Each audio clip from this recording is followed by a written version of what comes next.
The pandemic and then the war in Ukraine, this new decade is clearly off to a bad start, and things could get worse.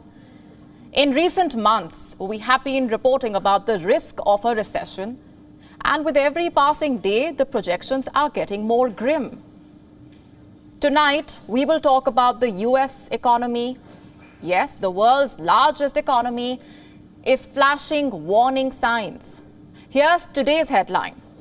The head of one of America's biggest banks has spoken out. Jamie Dimon thinks that a US recession is only a matter of time. He had a simple message for everyone. This is serious. What is Dimon worried about?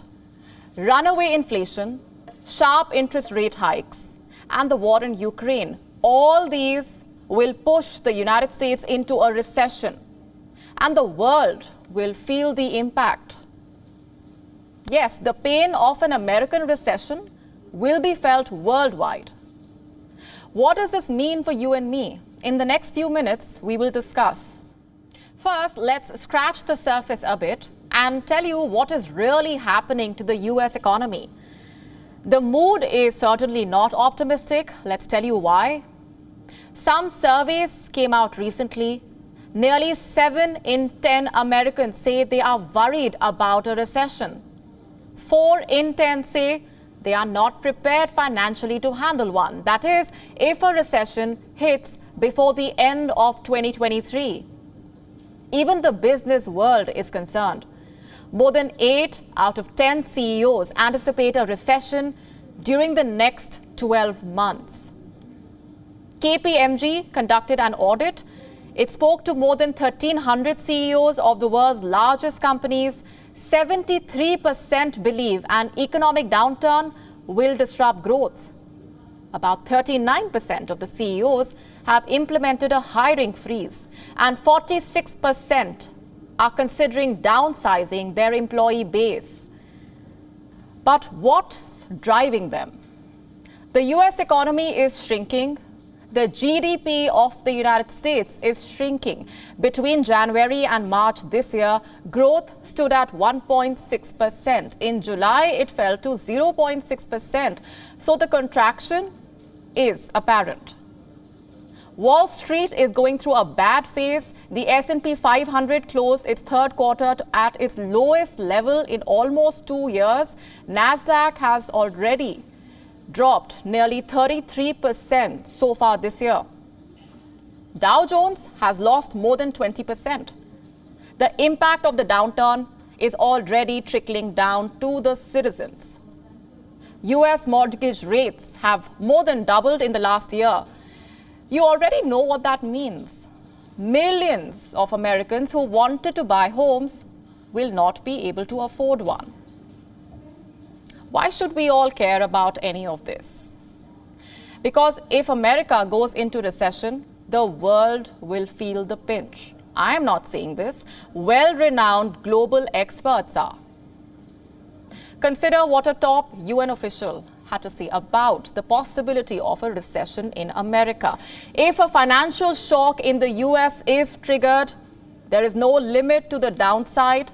The US ultimately had the policy space to shore up both its economy and its financial system if it finds the political appetite for more bailouts.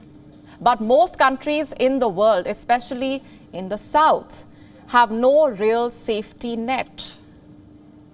Let me simplify this for you.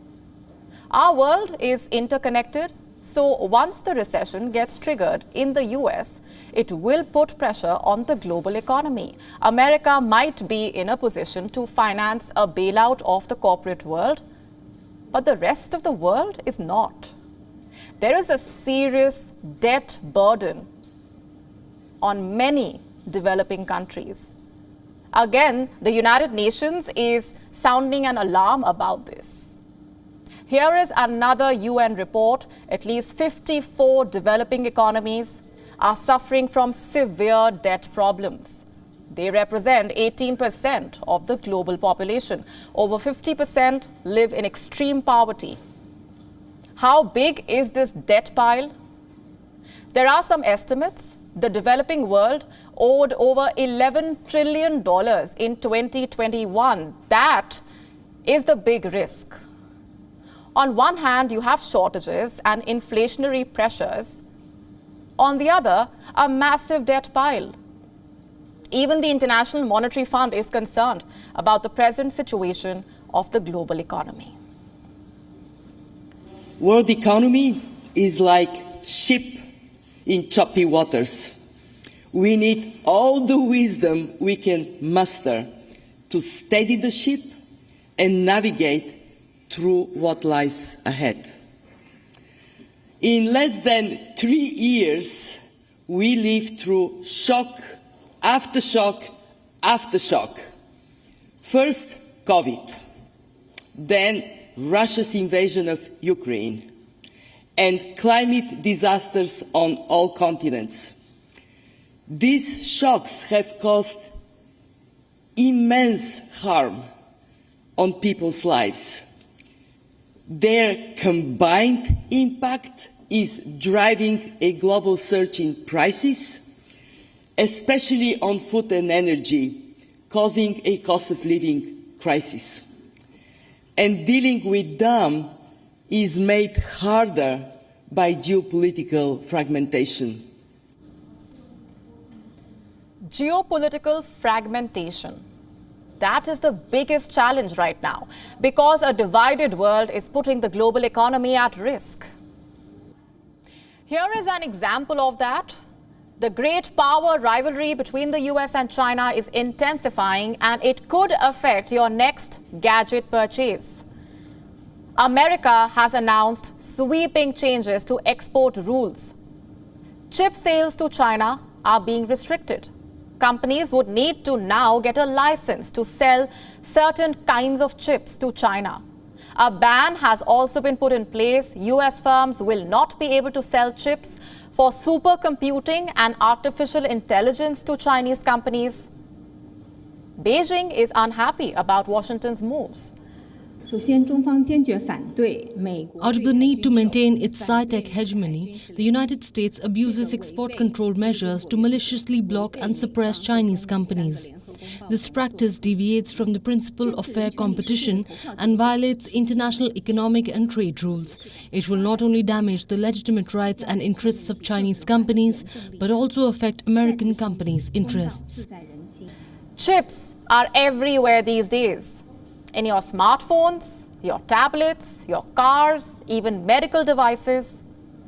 China is still at the center of tech manufacturing. According to one estimate, around 90% of the world's electronics come from Shenzhen. Before the pandemic, just one city in China supplied to the world. The American chips ban could dramatically change that number. Less supply could come through China, and that could mean your gadgets, at least temporarily, get a little more expensive. WION now available in your country. Download the app now. Get all the news on the move.